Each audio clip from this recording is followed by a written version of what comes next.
timekeepers have built quite the circus. And I see the clowns are playing their parts to perfection.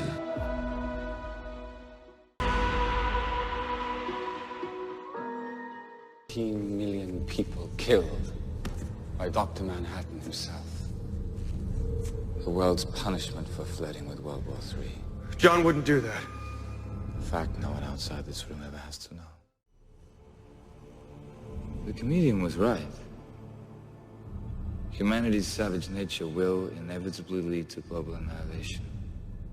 So in order to save this planet, I had to trick it with the greatest practical joke in human history. Killing millions. To save billions. A necessary crime. Now I see the funny side. Now I'm always smiling. Have you ever danced with the devil in the pale moonlight? Killing those guys is funny? I do. And I'm tired of pretending it's not.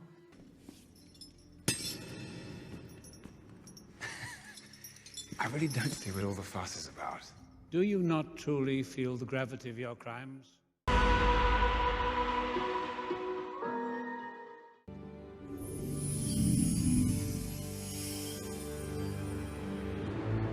No. Thank you.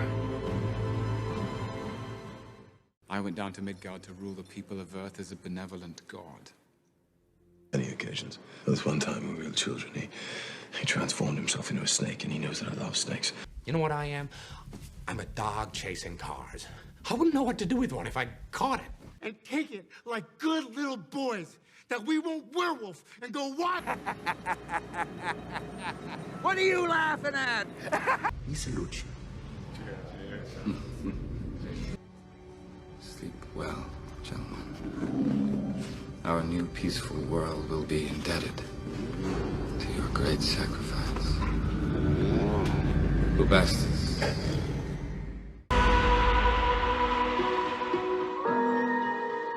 Upset the established order, and everything becomes chaos. I'm an agent of chaos. Oh, and you know the thing about chaos?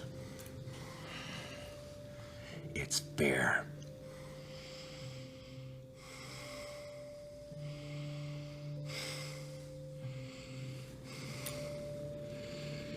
You live. You die. This is a child at prayer.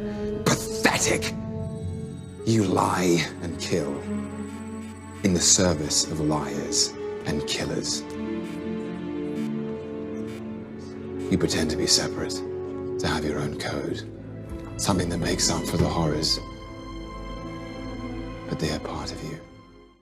I guess you could say I've always been one. I mean, they say I'm the smartest man in the world, but the truth is I've often felt stupid at being unable to relate to anyone. Well, anyone living, that is. The only person with whom I felt any kinship died 300 years before the birth of Christ. Alexander of Macedonia, or Alexander the Great, as you know him. His vision of a united world was, well, it was unprecedented. I needed to match his accomplishments, and so I resolved to apply antiquity's teachings to our world today, and so began my path to conquest. Conquest not of men, but of the evils that beset them. See, their morals, their code, it's a bad joke. Dropped at the first sign of trouble. They're only as good as the world allows them to be. I'll show you. When the chips are down, these civilized people, they'll eat each other. Comedy is subjective, Murray. Isn't that what they say? All of you, the system that knows so much, you decide what's right or wrong the same way that you decide what's funny or not. It's the unspoken truth of humanity that you crave subjugation. The bright lure of freedom diminishes your life's joy in a mad scramble for power. Her identity.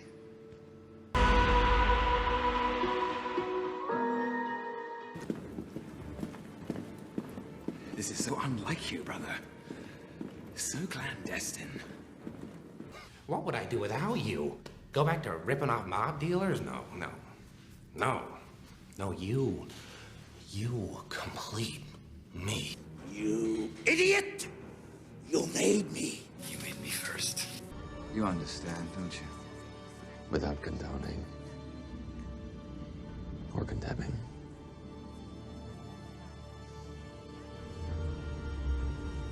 I understand.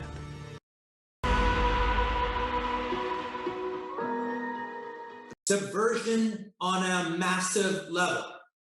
Audience response, cause and effect on the screen, feeling the atmosphere in the theater change, getting to where you're going as far as the movie is concerned. We talked about all these things. The talk show sequence in The Joker encompasses all of these things on a profound level. A level that I think is over most viewers' heads, frankly, to tell you the truth. I'm watching The Joker in the theater for the first time. The subversion on a massive level, the thing that's profound is this, is it's not just suspenseful. It's not just riveting and exciting. The director subverts the audience because the Joker's a fucking nut. The guy's a fucking nut. Robert De Niro's talk show character is not a movie villain. He seems like an asshole, but he's not any more of an asshole than David Letterman. He's just an asshole comedian, talk show guy. He's an asshole David Letterman type.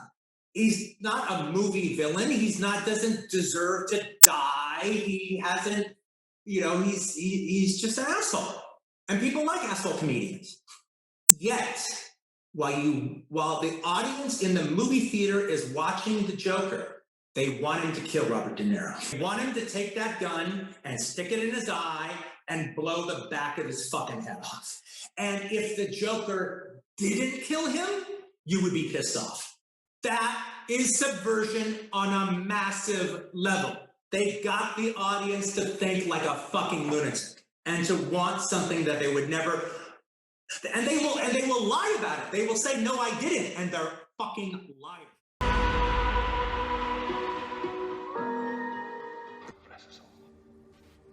Do you see?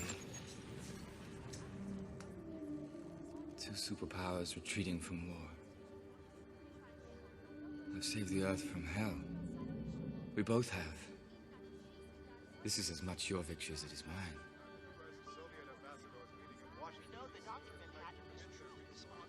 Now we can return.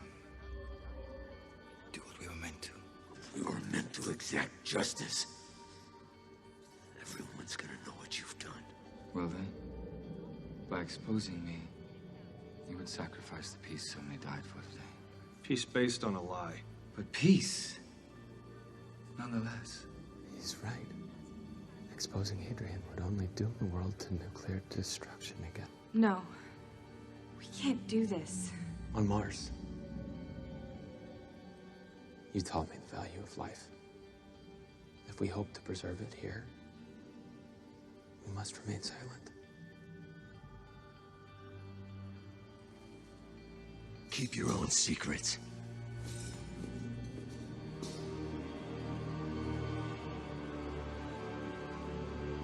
Don't even think about it. Rorschach! Wait. Never compromise. Not even in the face of Armageddon. It's always been the difference between us two.